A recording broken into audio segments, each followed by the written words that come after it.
Welcome back to the Tansson Talks show. I'm Brandon, the host of the show, and I always love doing this. Heading up to episode 119 of the show, I'm very excited to welcome my guest here today, Aniketh. Welcome to the show.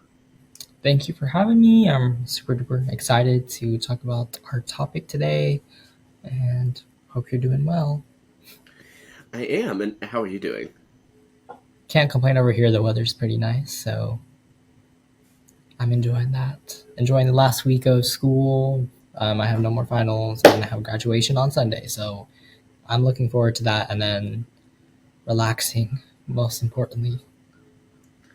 Well, early congratulations to you. Thank you. It's been hard 4 years, but graduating was no easy feat. I'll say that.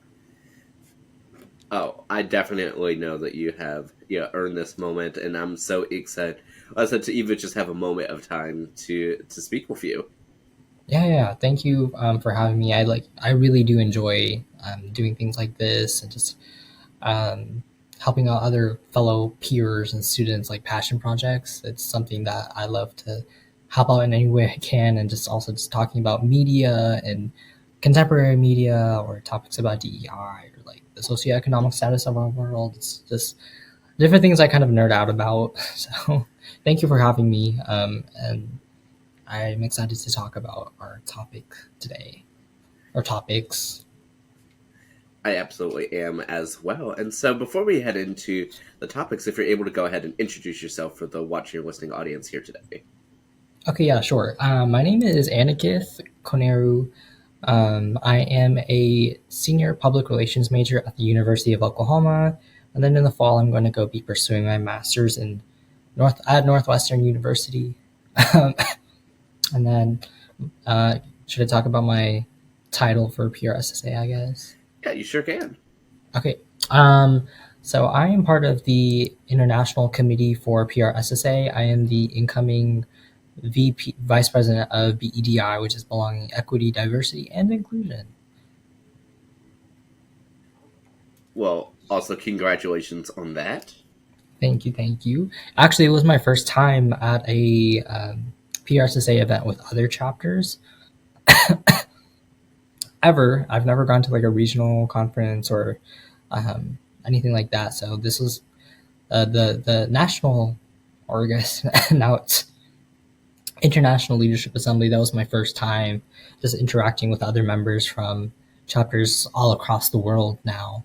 It was a great experience, and thankfully I was able to be voted in for the VP position. So I'm grateful, and it was a great experience as in general, just meeting the faculty and all the people in PRSSA.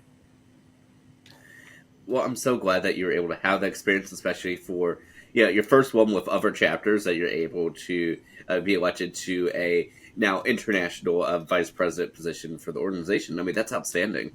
Thank you.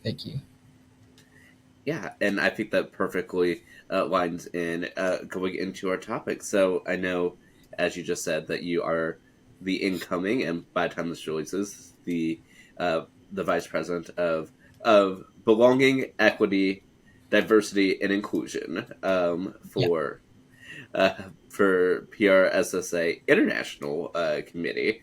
And so I know that you said that that DEI work is one of your passions. And so are you able to let us know a little bit as to like what actually brought you into that first and foremost when we head into the topic? Yeah, for sure. I would say growing up in Oklahoma, I think the importance of having like DEI or BEDI or whatever form it may come in, whatever title it may have, it's so vital because it helps people feel like they have a sense of belonging, and it provides access and opportunities to get people into a room where they will be able to succeed and get the connections and network with people in order to get where they want in life. And I think that's so vital to people who come from marginalized backgrounds, especially. When I first came to college, I never would have thought about like DEI as a thing to like pursue, or something of like a passion project or anything like that. It was really through interacting and engaging with different communities and cultures and individuals that I started to learn about why it's so important to make people belong, and to give opportunities and access to individuals. So I started getting really uh, engaged with student organizations on my campus, especially within the Student Government Association, and also with different things happening politically. Obviously, the term DEI has been heavily politicized, and so people uh, it's kind of been coined as a sensitive topic now. It's a sensitive topic to discuss about in general in workplaces and corporate culture and things like that. So I think the work or the meaning behind it is so vital still, that I still want to continue it on. And a lot of the work that I've done engaging with my student organizations at my undergraduate campus, I kind of want to carry on and translate to a international level because PRSSA provides that international platform, and that's going to look different, obviously, across different like countries. Because in the U.S., it's different in comparison to other international countries. But I'm really excited. The VP of BETI is the only position that I ran for. It's something that I knew I wanted, and there was no other position that I was really interested in doing. I felt like this was the best position that I was most qualified for and best suited for. I feel like I had the most passion for it, and so I'm really glad I got it and grateful for all the members that voted me in for it. So yeah, if there's any members watching who are at the Leadership Assembly. Shout out to you guys. Thank you for voting me in, and I can't wait for you guys to see what we are working on. We have some very exciting things coming up. I love that, and I'm so glad that you're able to focus in on making sure that people feel that they belong, and that Yeah. diversity in whether it's thought process, background, whatever the case may be, that they do matter. And so I'm glad that that you ran for it, and now have the position as of recording going to start soon. And so before I actually speak about that, though, for anyone who may be tuning in that isn't quite familiar with what exactly DEI is, are you able to explain it for them? Yes. So DEI stands for, it's an acronym that stands for diversity, equity, and inclusion. Diversity is about uh, welcoming a wider range, array. Am I even saying that correctly? A wide array of individuals. Equity, there's a difference between equity and equality. Equality is providing the same resources to all individuals. Equity is meeting, giving resources to people and meeting them where they're at in order to get them all to the equal platform. Um, Inclusion is about making people feel welcome to spaces. And yeah, I think that's it. Right. Yeah. Glad that, and I'm so glad that you're able to, as I said, provide the explanation. And as you were mentioning a little bit earlier, is I think within the present day, oftentimes not everyone has a full understanding as to what exactly this is and how it is practically used, and said more so just as a buzzword right now, one way or the other, which is unfortunate oversimplification of everything. Yes, that is true. It helps so many communities and people, um, that I don't think, with a lot of older generations, I feel like they kind of, I mean, being in the South, a lot of older folks do have criticisms for DEI. I think with how it is portrayed in the media, a lot of people just think it's about like helping people of color, and it's so much more than that. While it is helping people from marginalized backgrounds or like different ethnicities and things like that, there's just so much more than what it is headlined as. Like it's also about helping people who have disabilities, people who come from military backgrounds, or veterans. So it helps just a wide array of people, and I can't emphasize that enough. I think that's kind of like what's misconstrued about DEI, especially now in the socio-political sphere. Um, it's really just about providing resources and opportunities to people who need it most.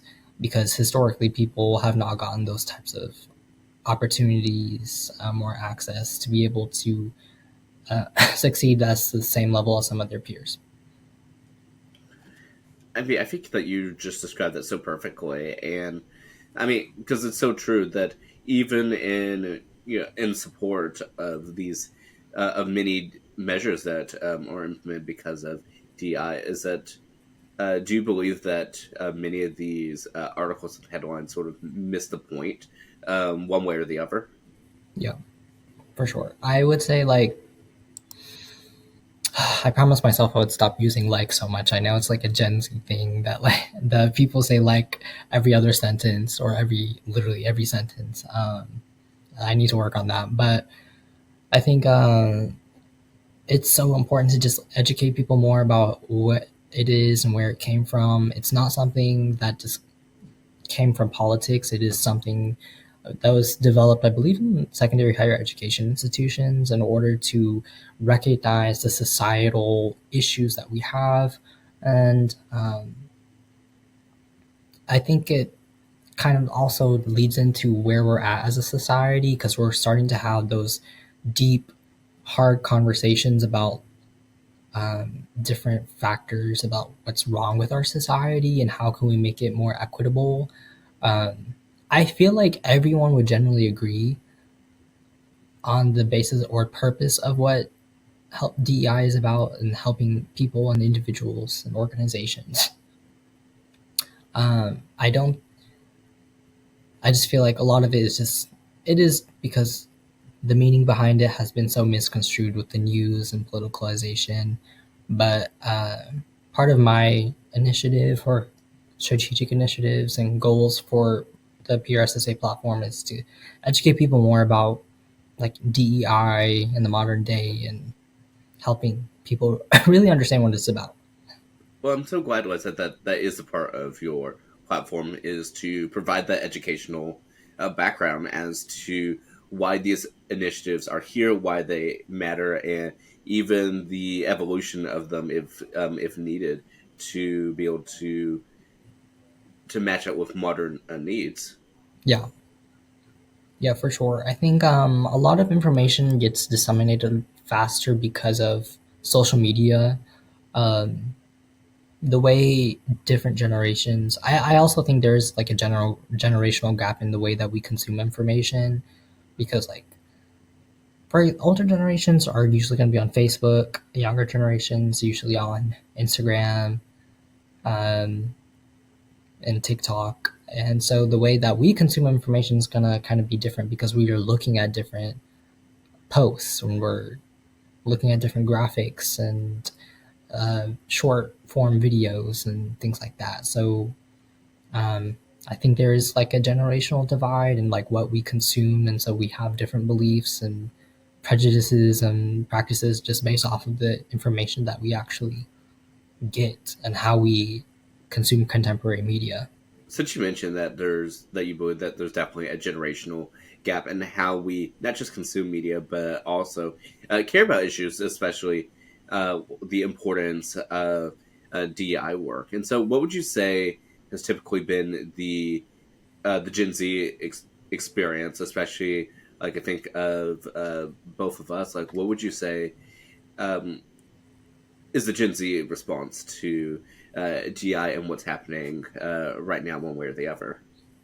Yeah, I think our generation has been the generation to start having the hard conversations. Because you know the saying, I forgot what the exact saying was, but it was like, you don't talk about religion, you don't talk about race, and a few other things. Our generation is the one to kind of break that barrier. We're starting to have the conversations about what does race, what role does race have in U.S. society now, and historically, how have policies from the U.S. government affected different marginalized groups or individuals, and how has that displaced people? And then, as a result, we've developed things like DEI to kind of mitigate that and provide solutions into how we can help the people and groups of individuals to, I guess, get more equality in society. And that's where equity comes in. Um, and so, yeah, I feel like our generation is definitely the one to start just having more conversations with one another as well, because we, like I said before, we consume information a lot faster. We have like short form videos, we have Instagram and TikTok, and we've never, I don't think any other generation in the past has been so interconnected through the, like, I guess, the web, the social media network. Social media in itself is just, it's a network of all your, I guess, society. And so we're able to interact with individuals from a generation all around, I guess, like the world or the US, wherever it may be. And so we're able to have the conversations and then talk about that a lot more frequently and kind of emphasize problems and societal issues and so much more.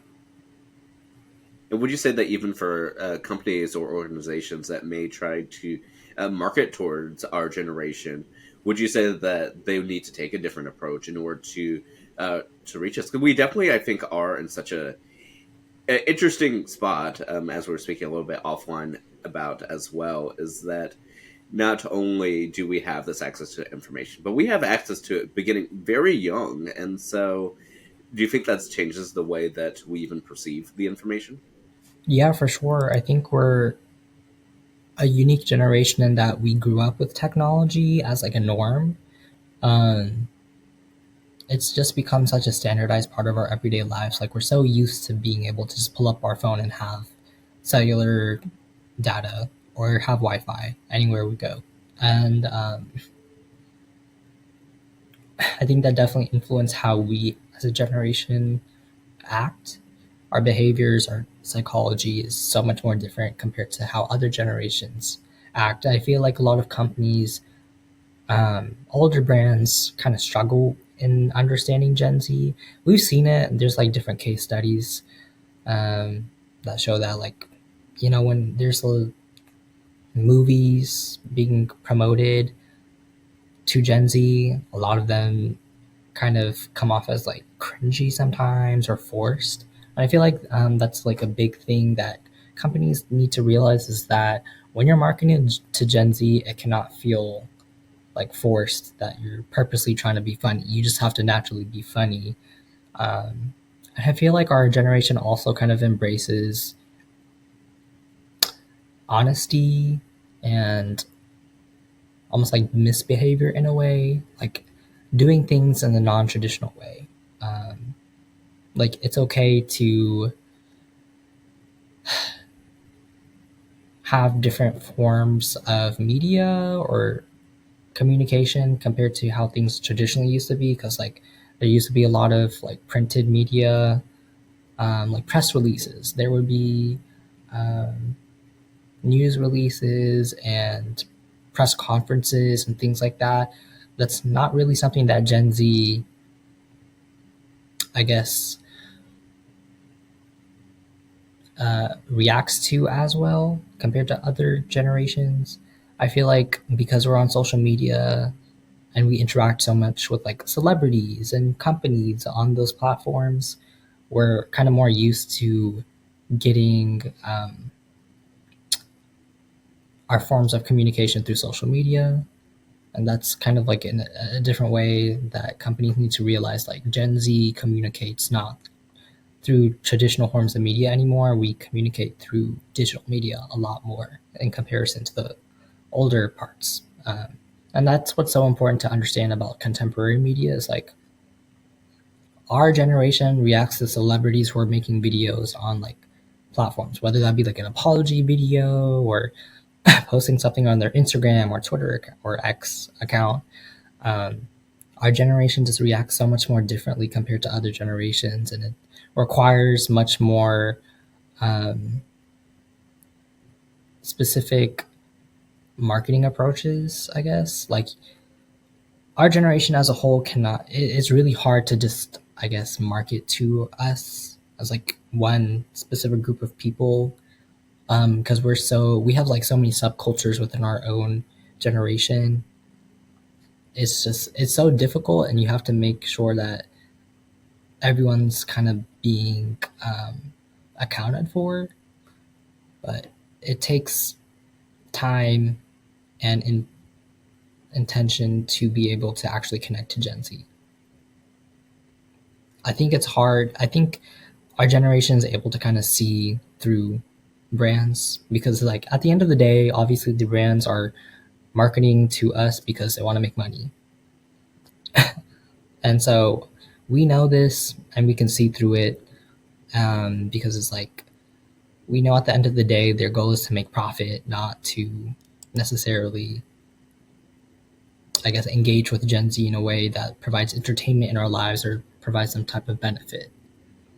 I think what you said, I mean, brings up so many great points, and I mean, even speaking about traditional marketing responses or communication responses versus uh, some of the modern approach is that with social media, whether it truly is an individual running a page or a giant organization or studio or agency or whatever, is that the impression is that you are always speaking to someone as an individual. In fact, in the same regard, if you since you were mentioning about like Instagram earlier, like Instagram treats an individual and a company in the exact same way. They are one entity, so to speak, and so yeah, like going in front of news cameras and giving a speech. That's not really something, unless it's like a publicity stunt, so to speak. Like, Yeah, oftentimes we don't really see that because it's like, well, you could tell all of us directly, so to speak, for social media. right. Would you do this time to try to go to a press conference for better or for worse? Yeah, I think our generation really values authenticity. And so the way that social media works, it's companies and individuals are able to be more personable through that form of media. So it's just the way, it is really truly such a powerful tool, the way social media works. I feel like, yeah, that's like the biggest thing companies can learn because, I mean, marketing wise, like the numbers speak for themselves. Gen Z, I believe, is the largest generation that there is. And so eventually, it's really important for all these companies that have existed for such a long time to kind of build a customer base or build brand loyalty or brand love within our generation because we're going to be the ones that give them the money as we grow older and older and older. And I think that's such a vital thing to consider now. Um, while there are, some older brands that um, adhere or market to older generations currently, eventually every generation is going to phase out. So Gen Z is definitely something that these brands, it's worth marketing to or having like a centered campaign towards. Because eventually we're going to be the older generation. I mean, and that's such a great point, and yeah, I feel like right now, which both helps and hurts brands depending on the way that you look at it, is that instead of the media market moving one way or another, like we don't have a per se a transition from radio to television like in the modern day. Instead, we're more so just diversifying the spectrum where radio exists, television exists, social media exists, streaming. That you have so many different avenues that different generations and different pockets of people with different interests are involved in, that you don't really have a per se mainstream anything anymore. That sure, you might have some outlets like news outlets that Yeah. may be popular on a general basis, like okay, I'm going to check out ABC News, I'm going to check out PBS, for instance. Like that's one thing, but outside of news, there's not really a lot of spots where everyone is really on the same page, and I think that really helps and hurts the our even the what we understand as a society, because we're not really all on the same page at one time. I mean, that's not necessarily a bad thing, but it definitely changes how we have to perceive things. For sure. I think it's had a trickle down effect, social media for sure. It's like we have so many subcultures now. We have so many micro influencers or micro celebrities. So everyone kind of has like their own niche, and they're all able to find it on social media. And I feel like this is something we never really like predicted or talked about beforehand. Um, so yeah, it's really interesting where we're at and where we're going. Um, so yeah. And yeah, and speaking about individuals, I did want to actually head back to your life and what you've been up to. And so, starting from the very beginning, like when you were growing up, like what was it that interests you? What really fascinated you? And yeah, heading into even parts like high school. Yeah, I so this is my little lore. I was born and raised in Oklahoma, and I grew up in like a small, like a South Asian community full of like Indian doctors and engineers and all STEM professionals. And I also naturally kind of felt pressure to pursue a career in STEM. So when I first started college, really my high school time was more dedicated towards pre-medical profession stuff. And then when I got to college, I started off as a microbiology major on a pre-dental track, which is not where I'm at today. I eventually switched my pre-professional track to pre-PA, and I switched my major to public relations because at that time I was like, oh, I didn't feel like what I was learning in my science classes was practically applicable to my everyday life. I was I was unsure of how I could actually help out communities or individuals with the stuff I was learning. And so when I made the switch over, I really loved what I was learning because I felt like PR in itself is so diverse. It can be applied to every industry, and there's so much you can do within it, especially with, I guess, the digitization of society. You can do like graphic design stuff, you could do writing, you could do production stuff. It's just so there's so much you can do within it, and I love that component of it. You could do strategy, research. I feel like it encapsulates the best of mass communications and business and journalism and all that stuff. So yeah, that's kind of my story of how I kind of got into PR. Is I started off as a STEM major, and then eventually I got into PR because I did it out of passion and out of something that I wanted to be able to practically help people out. And I've been able to do so since. Every student organization that I've been a part of, uh, leadership positions, I'm able to apply the knowledge that I have learned. And, I have a saying like, there's a difference between being educated and being intellectual. I feel like with PR, it teaches you to do both or be both. Because in communications, it requires you to understand people. It's not like a science or like a math where like one plus one is equal to two. There's no assured answer. You have to understand human psychology and the way people would react to stuff. So I think it's so much more complicated than people give credit to. So I just want to kind of like place an emphasis on that because I feel like, especially in college, there is a big emphasis placed on our STEM counterparts, and the I guess like liberal arts or communications or other majors are not seen as prestigious or as valuable. And I think the work that we do specifically in mass communications changes how the world sees culture, and it is so impactful in society. And that's what I love about PR. Yeah, I mean, I thought what you just brought up was just such a great point that while people in communication field and of course the numerous different subsets of it everywhere from public relations to video production to even creative forms of communication, that I think the general conception of a communication person is so misunderstood Yeah. that even though it's such a vital aspect of so many industries. And so I actually did want to take a moment to flip that back and actually say, so what would you say is the importance of having communication people and overall your experience with the communication major? I cannot emphasize the importance of it enough because you'd be surprised how people don't know how to communicate to their stakeholders, or like this people just don't know how to communicate, period.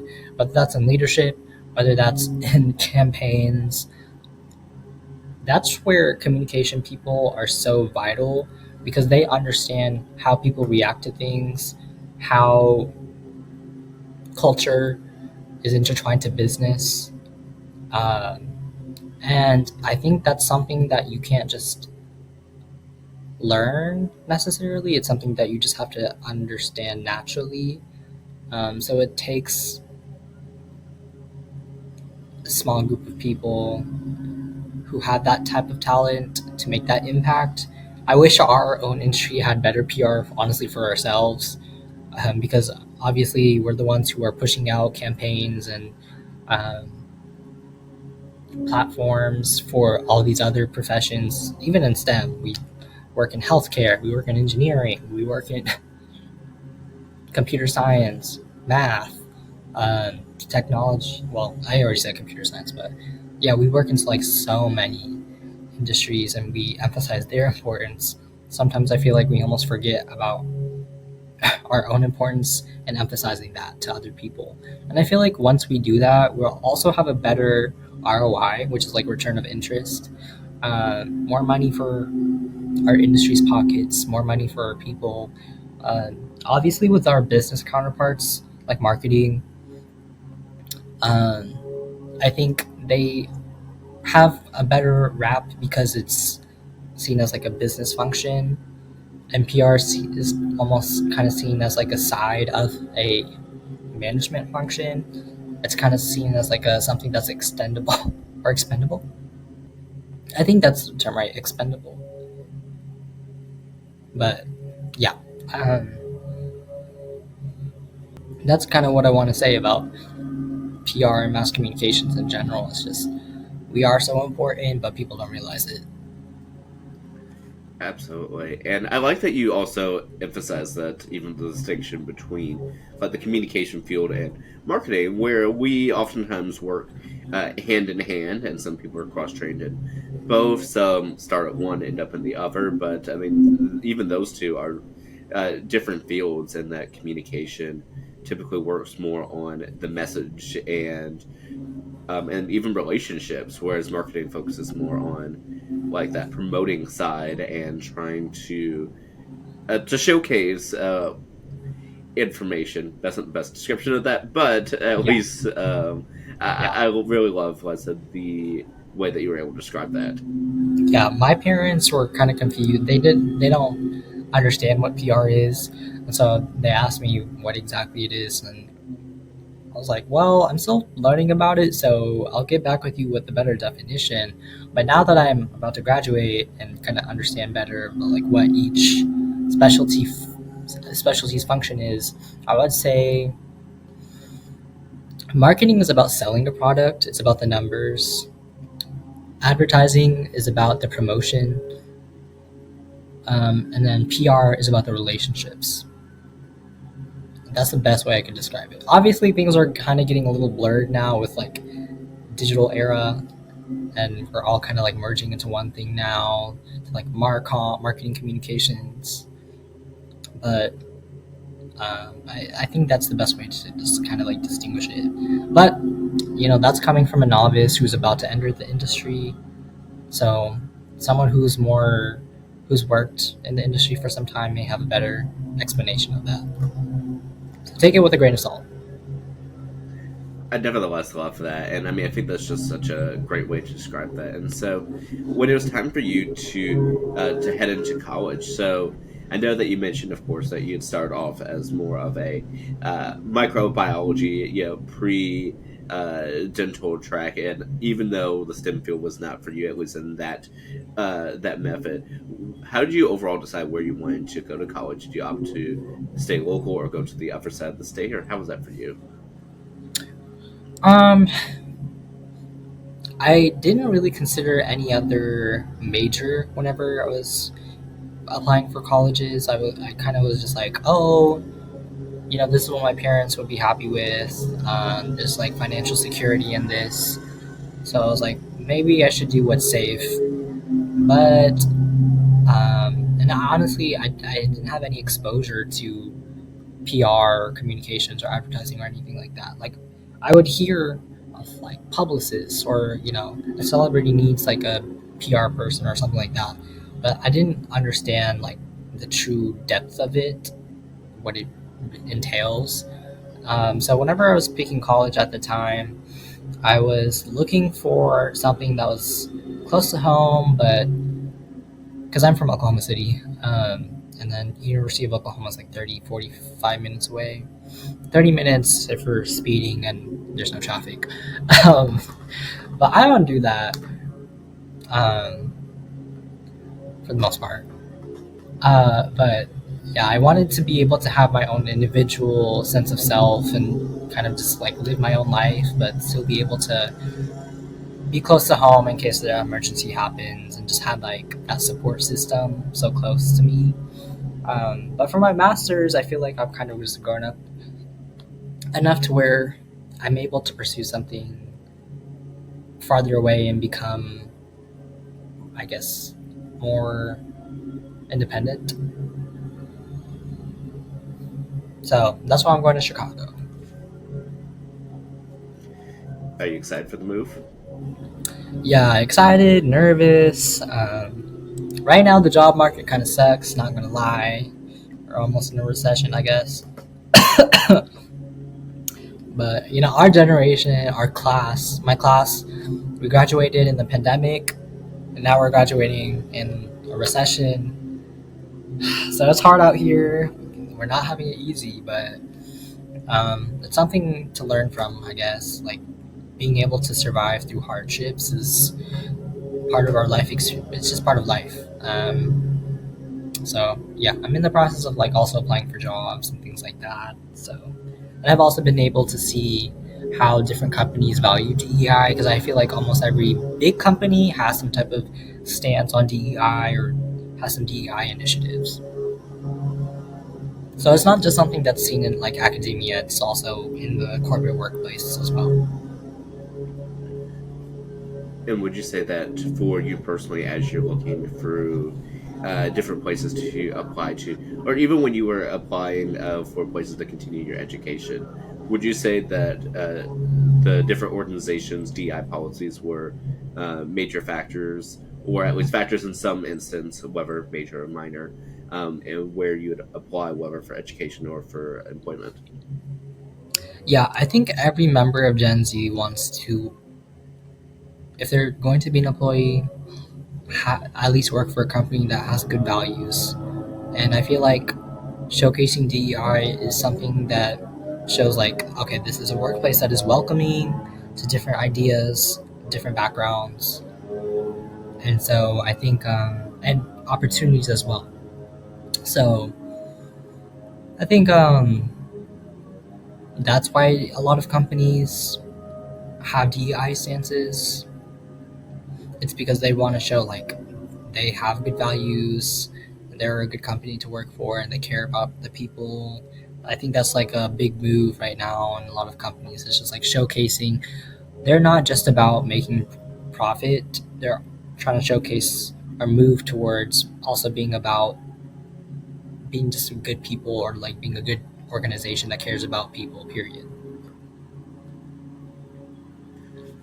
And I actually want to, before heading back into your personal journey, I want to actually piggyback on that because I did have a question for you about some of your thoughts. And so, what we've seen a lot of thus far in 2025 is a lot of companies that some are reaffirming their stances on DI and inclusion or in inclusion policies, whereas others are getting rid of every instance of that, or at least every public instance of that. But I think what we're seeing a lot of is that middle ground where a lot of organizations are sort of rebranding their DI, maybe like removing the actual terminology, but then Yeah. refocusing on inclusion in a different way, and so they might say, like, they might not make any public statement, but mentions of DEI specifically might disappear. But instead, you have inclusion and belonging and making sure that you're welcome. And so, like, what are your thoughts about that? Because I know certainly a interesting question, because you have both the sort of, I guess, the moral side of it, where it's like, okay, do you still believe in the stuff that you committed to a few years ago, whereas others are sort of in a legal tightrope where they're sort of being forced to make these changes, but like, but they're still trying to have something. Yeah, I think a lot of it is to do with just politics right now and where we are in U.S. politics. Um, it's just a difficult situation to get through because the power people politics hold over the U.S. right now. So I think that's why a lot of these companies are kind of like changing their policies or rolling back on them, or changing the name of their like DEI um, initiatives. I think the goal is so important because it's at the end of the day it's about helping people, and what's wrong with helping people, people who have come from backgrounds that traditionally have never been able to like get into certain rooms, been able to get certain jobs or opportunities or platforms. I don't think there's anything wrong with that. um, it's just unfortunately there's a lot of like fear mongering that gets placed into politics in order to get people to care. And then that has a trickle down effect into how companies operate and communicate. Uh, so that's what I'll say on that for now. It's a lot of it is just to do with politics, um, and politics are ever changing. So who knows? Maybe DEI will come back again as like a big corporate communications ordeal, and there will be like maybe another push, or maybe there'll be a push to like eliminate it altogether later down the line and replace it with something else. But I think as a society, people are starting to realize and have those conversations about how to make society a better place, and it's just going to manifest in different ways, whether that's like with DEI or something different or without it, whatever it may be. I like that you mentioned that it's all a evolutionary process too, and that we have to have those hard conversations, because I mean, without having conversations, even to people that you may 100% just disagree with, I mean, without that, you're not really going to get anywhere aside from polarization. Yeah. Unfortunately, there's a lot of division right now, and so it's hard because it's like people, whenever they are having debates or conversations and they have different viewpoints, I think a lot of people see different viewpoints as personal attacks almost, instead of just like objective, or yeah, I would say like objective, just points of how people view things. And that has caused division in the country that I've never seen before. It's kind of scary almost because it's like people are refusing to have the conversations now. Like people are not meeting in the middle anymore. And I feel like there could be so much learning from one another if we just come together and like talk. But we've seen so much extreme polarization across the aisle on both ends that these types of conversations are not being had, and as a result, we're seeing a lot of hatred um, in the world, in the U.S., um, and then that has once again a trickle down effect into so many different things: the way people communicate with one another, DEI, corporate communications. It has a profound effect into the way society runs. So like, I don't want to have another civil war. Obviously, I don't think anybody wants to have like a civil war. Um, I don't think it'll get that to that point, but it's just we're kind of seeing those motifs almost, in such extreme division. And I feel like politics has such a big play in it right now, in causing that type of division. Yeah, and I definitely want to use that moment to circle back to your personal journey too, because I know that you've been different positions that have allowed for you to create more unity and have those conversations. And so, how has your involvement been like throughout college, whether in the academic space or in your personal life? Yes, so I would say personally, outside of like academics with journalism, mass communication, like I said before, I'm in the student government. I think I said this before. I was in the Student Government Association. I'm actually wearing a Congress t-shirt right now, from SGA. But I served in the undergraduate student congress where I chaired one of the committees. I think there's like 6 or 7 committees, but I chaired the human diversity committee. I think what qualified me for the chair position is that I originally started off as in the Costco committee, which is a campus outreach safety concerns committee. Um, I was working on a project at that. It was like last year spring semester. So the governor of Oklahoma signed an executive order, effectively that basically kind of eliminated non-essential DEI initiatives or employees or something like that. And our my university took a stance and effectively just like eliminated our DEI office altogether, along with other policy changes and other departments being dismantled. So one of my projects was to kind of like figure out more about what was going on and how future support and resources were going to be available for student organizations, because the purpose of SGA is to serve our constituents, which is the student body. So that project that I did kind of qualified me to then become the committee chair for human diversity. The Human Diversity Committee addresses all issues and policies related to human diversity within both the university and SGA. And so some of the projects that we've been working on is we've passed some resolutions just recognizing important months like Women's History Month. We've been in development with the Black Emergency Response Team to basically have like a day of recognizing multiculturalism.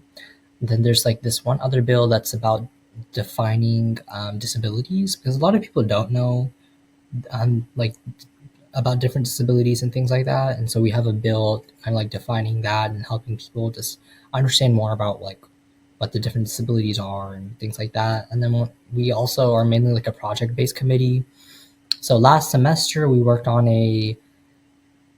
did a collaboration with the External Affairs Committee. They work with Go government, local government, state government for different projects, but we basically did a voter registration drive also in collaboration with a multicultural sorority, which I think is Theta Nu Xi, to do a voter registration drive for the presidential election. So we did that. Another project that we were working on was with the ADRC, which is our Accommodations Disabilities Resource Center at the university. And so what we've been working to do is to literally provide just better resources. So 2 of my committee members have published a survey. So we're collecting survey responses for that. And then we're going to take the answers from that, go to university administration and tell them like, hey, our ADRC office needs more funding. We need more employees because they're backed up on processing a lot of like requests and things like that. They're not they're not even able to have like a testing center in the office because they just don't have enough space. And also there's just a lack of different types of accommodations. So exams, for instance, you would only be able to get like, it's just standard. You're only able to get like 30 extra minutes. And that's it. So it's been really difficult, and there's like a long turnover time in order to process the requests for different people, and sometimes people don't even get it. I think it was weeks and weeks on end. So we've just been trying to better those resources there. Um, What else? Other than that, well, oh, there's something else we've been working on, which was an open discussion forum. So we wanted to invite a bunch of like multicultural organizations to come together into one room and just like talk about different struggles students and organizations are having on campus. So whether that's like university policy related issues or just like identity related issues, discrimination, we would try and address it. And we contacted the Oklahoma ACLU to be moderators for the panel. Timing didn't work out because all the different student organizations had different uh, calendar conflicts of time, so we weren't able to get like one meeting time. But hopefully, it's a project that continues on next semester. I won't be there unfortunately, but it'll just be like a coming together, like a sense of bringing like a sense of community from all different types of communities at OU. Um, so we would essentially be inviting a bunch of like DSOs, which are departmental student organizations. So we have like the Queer Student Association, Black Student Association, Hispanic American Student Association, Asian American Student Association, American Indian Student Association, so on. We would invite the International Advisory Committee, which is an umbrella organization of all the international student organizations, which are ISOs. I think we were also thinking of like Miracle Mindset, which is a student organization geared towards helping first generation low income students. Um, so that was one of the big projects that we were working on as well. Other than that, outside of SEA, I'm also in the India Student Association, so that kind of ties in multiculturalism. And through that, I've been able to kind of help serve our student population. So we have a lot of graduate students from India. We have a lot of international students, but we also serve a lot of like undergraduate students who were born and raised in the U.S. but have Indian heritage. And so for that, it's really building like a sense of belonging and celebration of culture. Because if ISA did not celebrate the events that we did, the university would not celebrate Indian culture really, or the holidays or anything like that. So it's important that the work that I did was to bring the representation to campus and to bring a sense of community. Um, and then I also helped co-founded this is like a fun little niche thing, but I helped co-founded a Indian classical fusion dance team.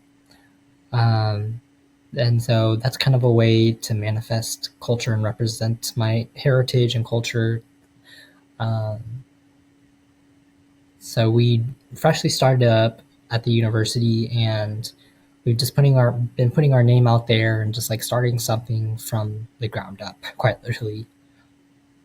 Um, and then I have a lot of other stuff and other involvements through SGA. I've helped a lot of student organizations just be more informed about like different sponsorships available. Because another thing that happened was whenever the DEI office closed and there's been restructuring of different departments and things like that, a lot of the sponsorships and resources available changed or like no longer existed or exist.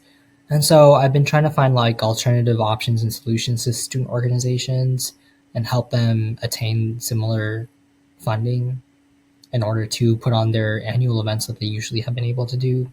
So that's another way I've been helping. I sat on the Coca-Cola sponsorship committee, which Coca-Cola gave like $80,000 worth of scholarship, or not scholarship, so a sponsorship to our school, and then we budget that out to different student organizations and events on campus.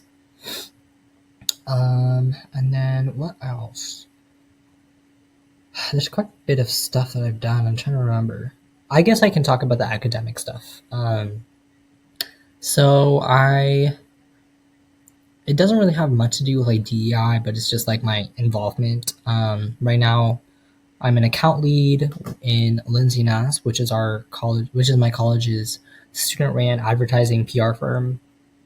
Our client is actually OU Admissions and Recruitment, so we produce some of their Instagram reels. Actually, the first reel I posted when I first joined the account, it went viral. It got like over 100,000 views, and yes, it was a great time to be, first joining the team. It was a great first impression. The client was really happy with that. and we were able to develop like a really good strategy with that, because we use like trends, like a trend from social media, but we were also able to use like the unique selling USP, unique selling proposition of the university to like pitch to incoming students. Uh, let's see. And then I've also done national student advertising competition. I just recently completed. Client was AT&T, so we developed a great campaign for that. I've also done some research. I was able to work with two PhD students to publish a extended abstract for the AEJMC conference.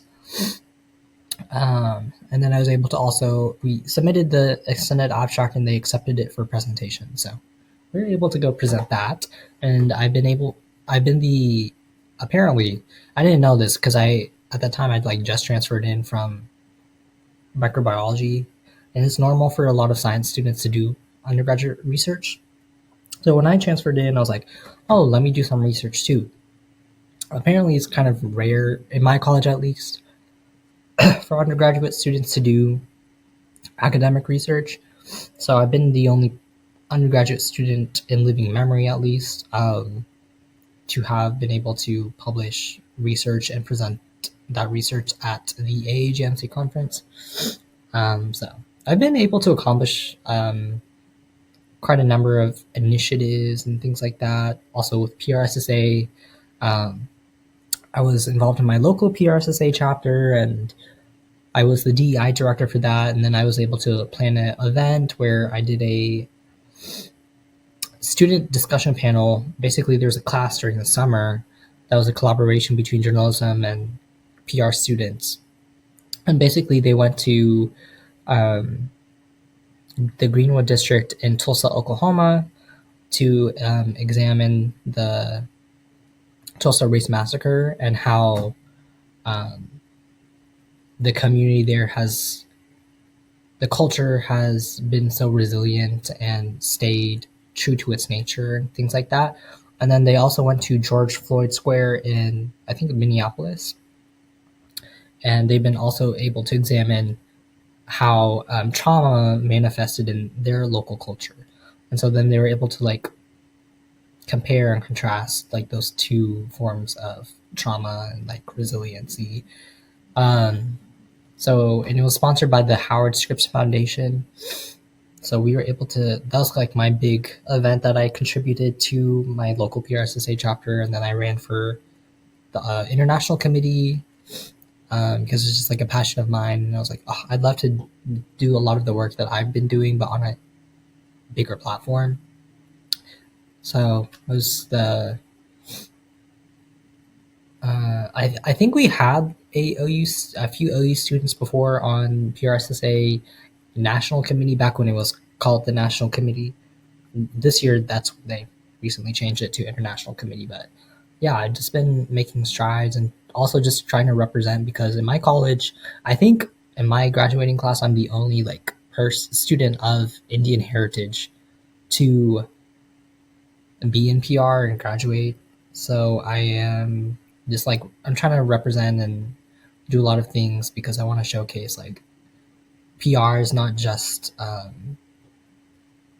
something meant for specific demographics of people. It's meant for everyone. Everyone has a seat at the table. And I kind of just wanted to showcase like we can do a lot of impressive stuff and build impressive campaigns, and we have a lot of impact. In every room we go to, in every organization we join, every campaign we work on, PR people are very powerful. So don't sleep on us. Um, so yeah, that's kind of like my engagement. I hope I wasn't yapping too much about that, but Oh, not at all. I mean, and first of all, I mean, congratulations on everything that you've been able to accomplish. I mean, that really is quite a lot for a very short time. thank you, thank you. I try, honestly didn't do a lot of that stuff until I switched into PR. I think something, when I made the switch over, it just like, it ignited a spark in me and I just wanted to continue and have like a legacy of excellence because being one of the very few South Asians in my college, I wanted to represent a lot and show like this is the type of work that South Asians do in PR, and this is what we're capable of. I love that you're doing this not just for for yourself, but to represent your community. And I really do like that you're able to, I mean, to go above and beyond in your academic research, to your time at PRSSA at first at the local level, and now heading to the international level, and truly everything in between, especially in regard to DEI work. I mean, I think that you truly prove that you have what it takes to be able to head this on an international level. And I think I Yeah, actually want to. Oh, of course. And I I think actually was kind of sorry to no, no, you can go. interject. I guess I actually was really nervous when it came to elections because I was like, do I was scared that I didn't have enough or I wasn't worthy of the position. I almost got like a imposter syndrome, I would say, because I was like, what if people vote based off of like their friendships and not merit? And I feel like hopefully I've been able to prove that it's based off of my merit because I've done quite a bit of work when it comes to DEI stuff, initiatives, projects. It's something that I truly care about because it's serving a purpose that's so much bigger than myself. I love that. And yes, you have really, I mean, truly proved that that you are dedicated towards the work of diversity, equity, and inclusion, alongside belonging, of course, that that being able to work with that for just your even your PRSSA chapter scale to your university scale, and then even within the community. And I know that you stay on top of with your research, and so I mean, truly, I'm so excited to see what you're able to bring to that international level. And have you been able to speak with some of your predecessors and get advice from them? Yes. So I think literally just last week I had a meeting with Uyen University.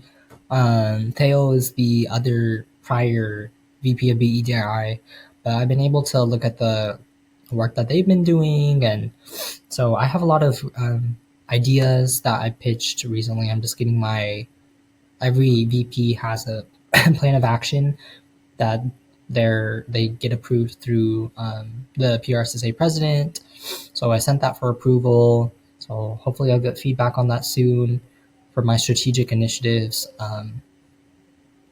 to really encapsulate what PR is about. I think it's a really great platform, and I'm really excited to showcase that because it's like if I'm able to accomplish the objectives in the strategy or in the plan, I think our profession as a whole, or I guess like the academic area of PR, is going to be able to be more welcoming and invite a lot of people who have not traditionally pursued careers in PR and give us a lot of exposure that we've traditionally never had before. I'm so excited to see, like I said, what you and the rest of the international committee are going to be able to accomplish within the 2025-2026 term. And before I actually ask about some of your your overall hopes, I did want to circle back to the recent leadership assembly, as you mentioned that you had never been to a conference with numerous different PRSSA chapters, and especially an international one at that. And so, how was that experience for you, and even the preparation and deciding to run to begin with? Yes, I consulted with my our local chapters PR my local chapter at OU, our PRSSA advisor who also serves on the PRSA board of directors, I believe. His name is Sam Sims. Shout out to Professor Sims. He's a great dynamic individual, but I asked him if this is something I should do, and he's like, "Yeah, go for it." He instilled in me the confidence because like I said, I kind of have imposter syndrome before. I was like, I don't know if I'm worthy of it. I don't know if I have what it takes, if I've done enough stuff, because this is such a big platform. But he was like, I think you have all the work you've done has been impressive, so just go for it. And if I didn't win, at least it would have been a great learning experience and something that I can take away and just like learn from. And other, I guess, times I would run for other organizations for different positions, I would at least know how to talk to people, read the room, you know, network.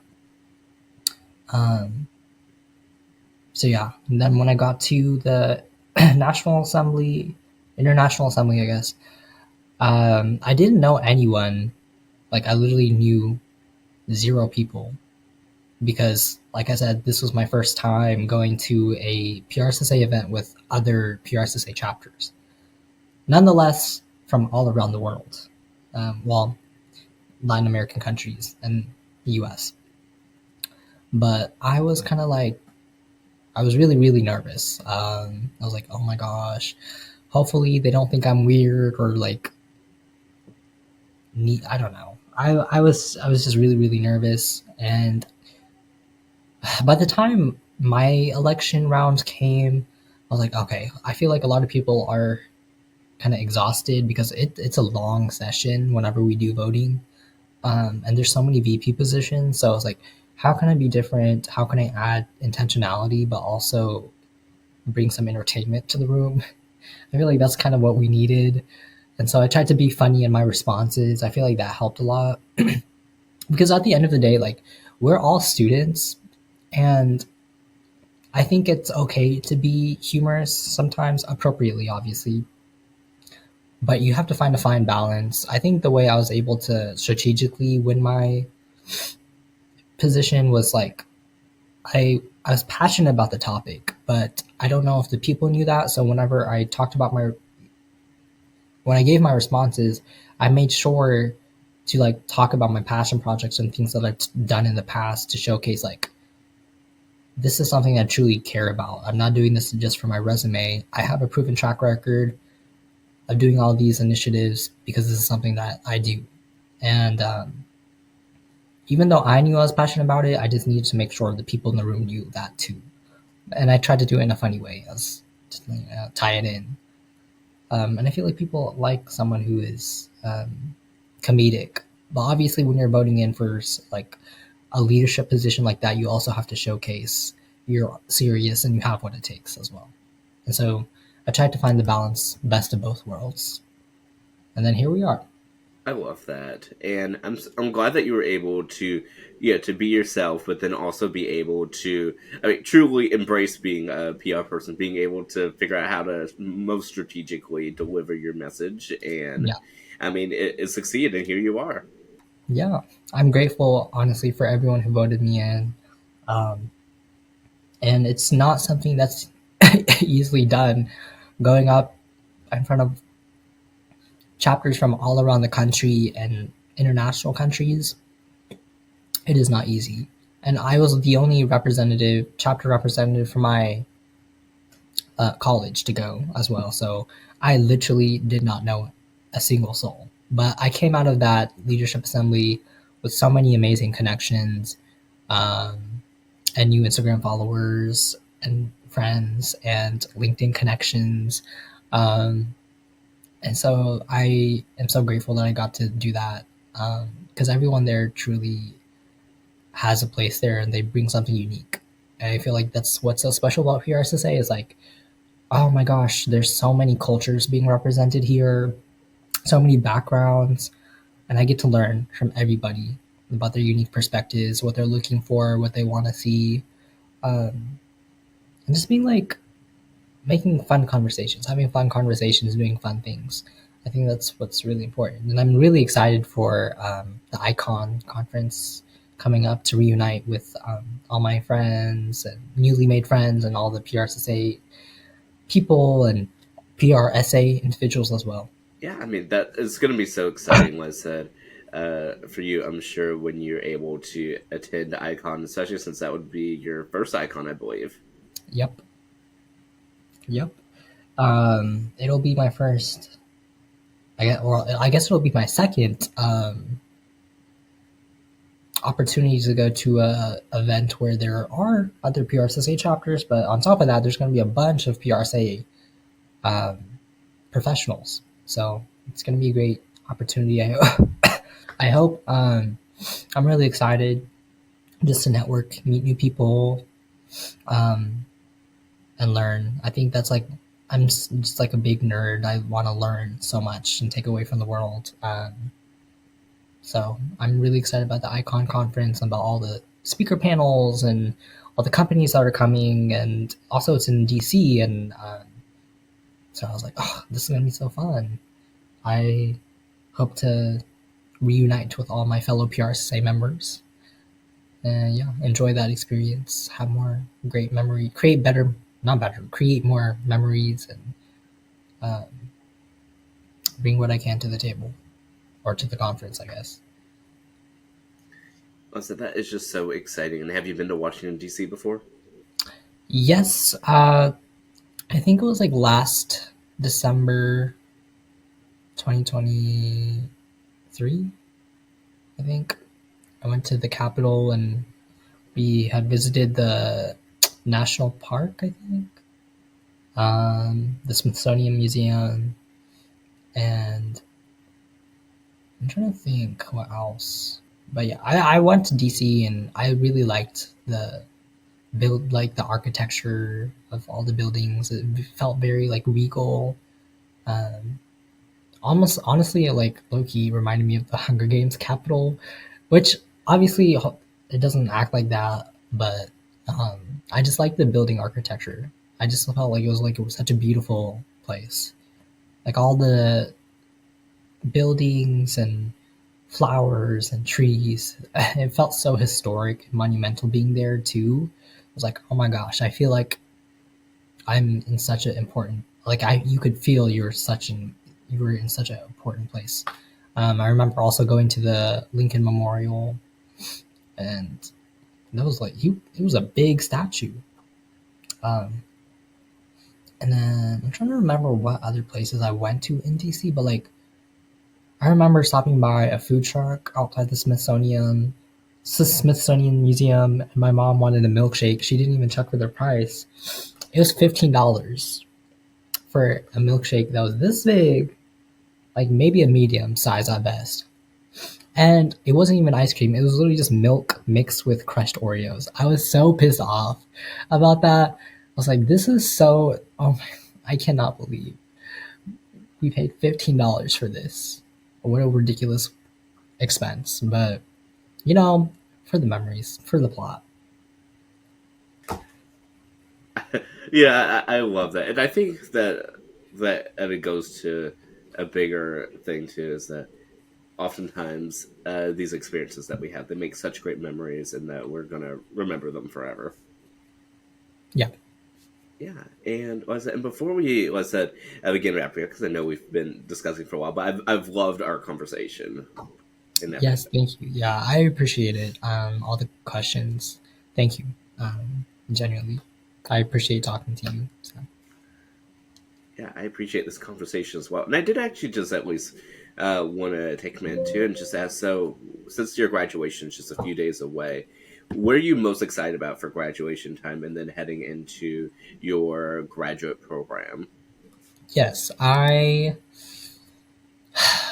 it's sad but happy moment, but it'll be like the last time I get to be surrounded by my OU community, I guess, and being so proximate to my friends and peers and mentors. Because I feel like my professors weren't just like teachers to me; they were like a lot of them were mentors, and they guided me through my journey and ensured me in so many ways that I needed.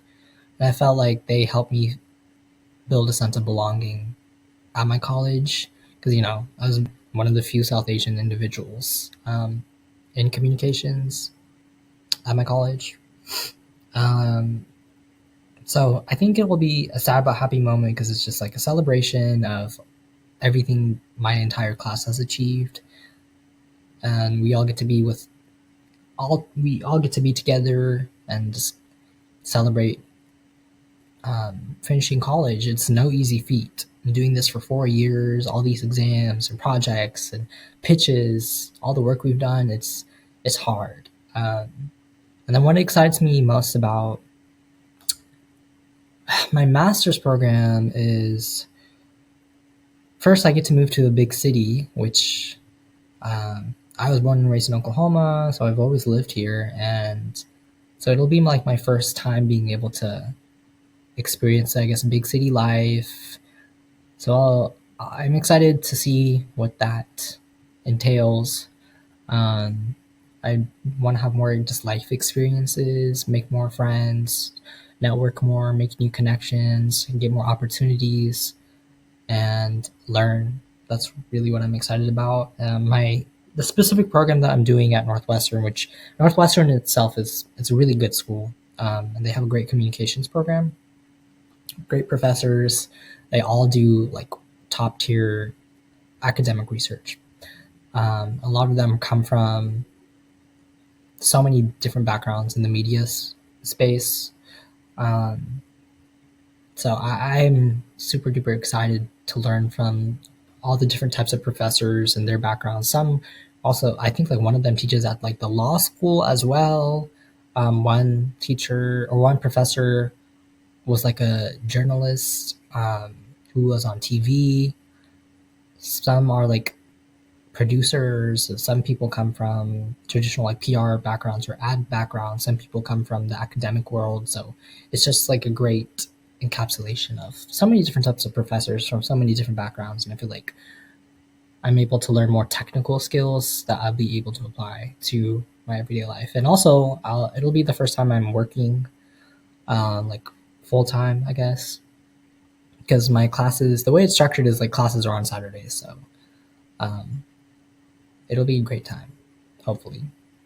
And I'm really excited to meet just like new people, new cohort of students. I think it's going to be really diverse because the specific program I'm doing is kind of like a professional development program. So there's a lot of people, like a lot of international students, a lot of working professionals who've been industry experts, and it's a they've said it's a prestigious program, so it's apparently hard to get into. So hopefully, I meet some like-minded individuals.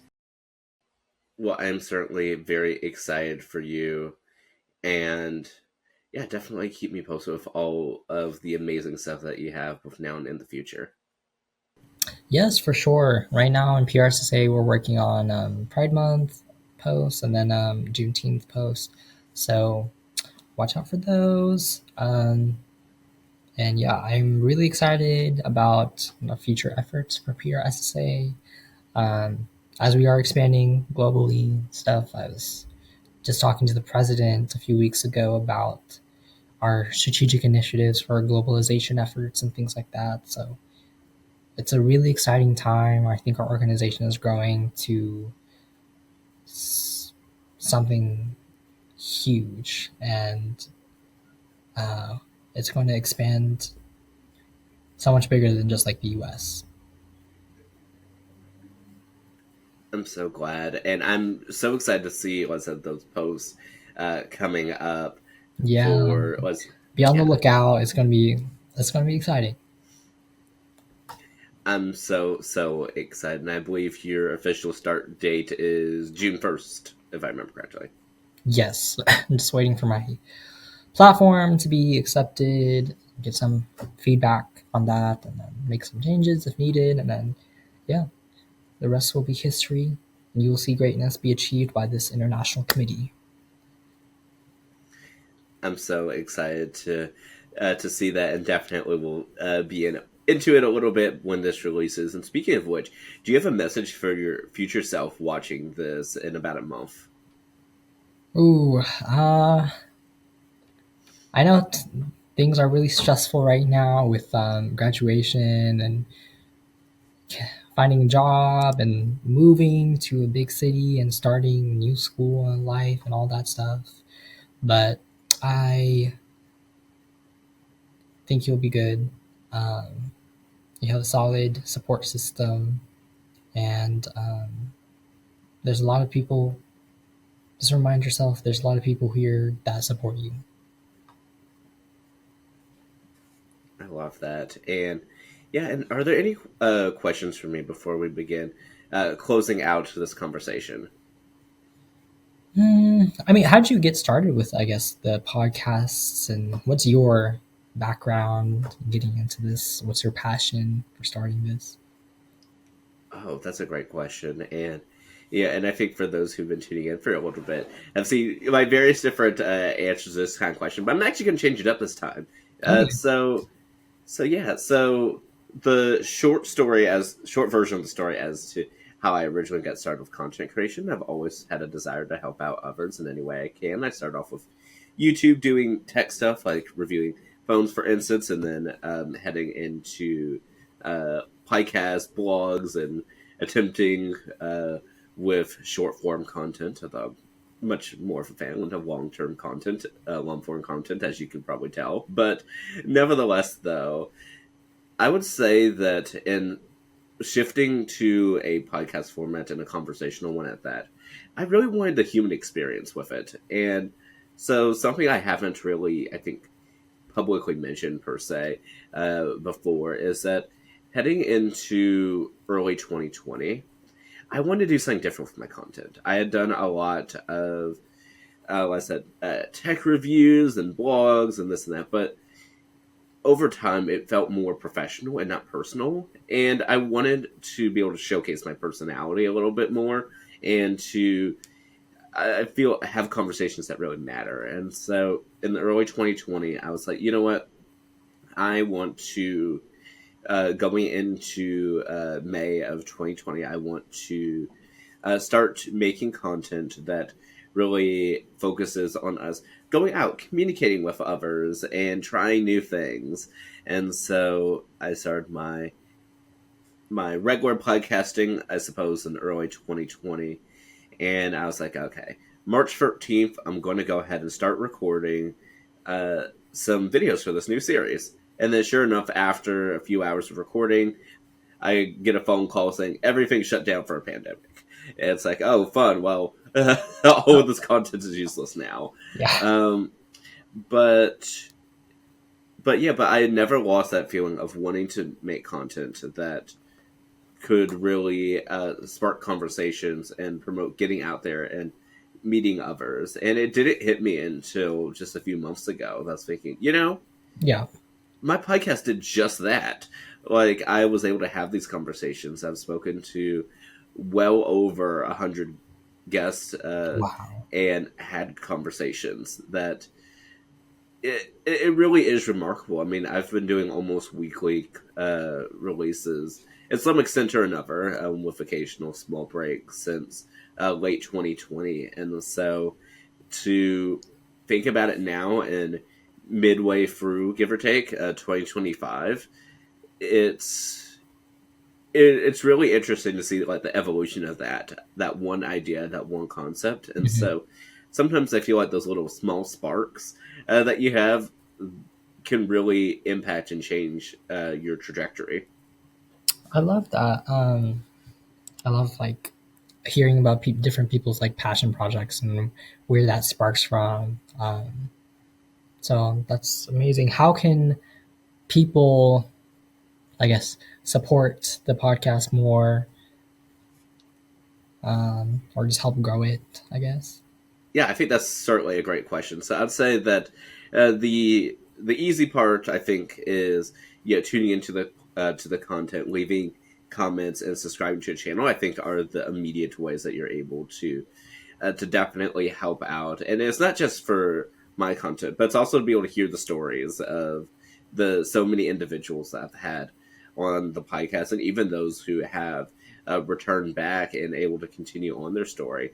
I think those are probably my favorite parts, actually, that you're able to have someone that told their story and then come back and update us.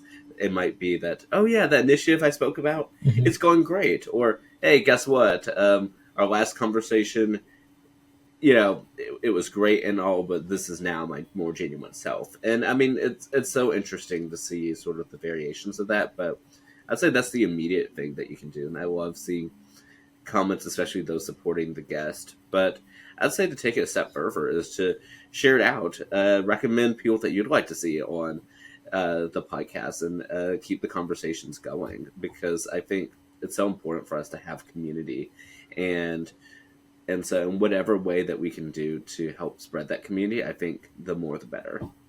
For sure. I appreciate that so much because I get that, like building community, building space where people feel like they belong. I get that entirely. It's part of the work that I do.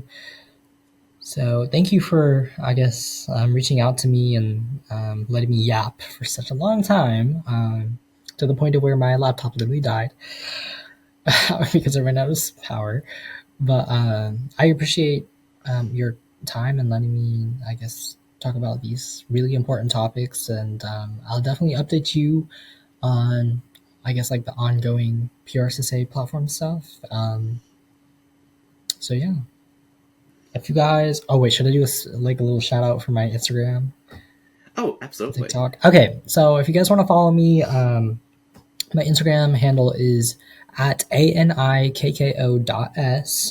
And then I just set up like a new TikTok because I wanted to start doing some like content creation and doing more like influencers. Well, I don't know if I want to become like an influencer, but the idea is to do some content creation at least. So maybe content creator, similar fashion to you. So my TikTok handle is at ANIKKO405 because I'm from the 405. That's Oklahoma's. So like Oklahoma City's area code number. So Yeah, I said that's awesome. And what does it mean for you personally to even be here, yeah, as a guest and be able to share your story? I feel like I'm able to kind of further express my sentiments and passion and just really translate it into like showing people more about the work that I do and like who I am as a person. I think it's like one thing to just like have like a written description on a website, but it's another thing to just be able to like actually talk to someone, um, and be on video and like show some type of like facial recognition to that. So I really appreciate it. It's not, I don't get a lot of offers like this, so I think it's a great opportunity to just like build more, I guess, like earned media, or not earned, but just maybe like social media. But yeah, it's great opportunity, and I think the work that you're doing is amazing. Having to having had interviewed like over 100 people by now, that's an impressive feat. So I wish you all the best and all the success um, in the world. Is your podcast on Spotify or Yep. YouTube? Yes, it's on YouTube, Spotify, Apple Podcasts, and quite a bit of other places as well. Okay, nice. Okay, well, I wish you the best of luck. Continue what you're doing because like this type of stuff is amazing. And honestly, it's the type of stuff our generation needs. So I appreciate it, and I appreciate you. Thank you so much. I greatly appreciate that. And I'll let you go ahead and close out this episode right here, episode 119, by leaving us with a closing thought, whether inspirational message, life lesson, or whatever the case may be. The floor is all yours. Oh my gosh, I wish I had like a quote or something ready. Um, hmm. Final message.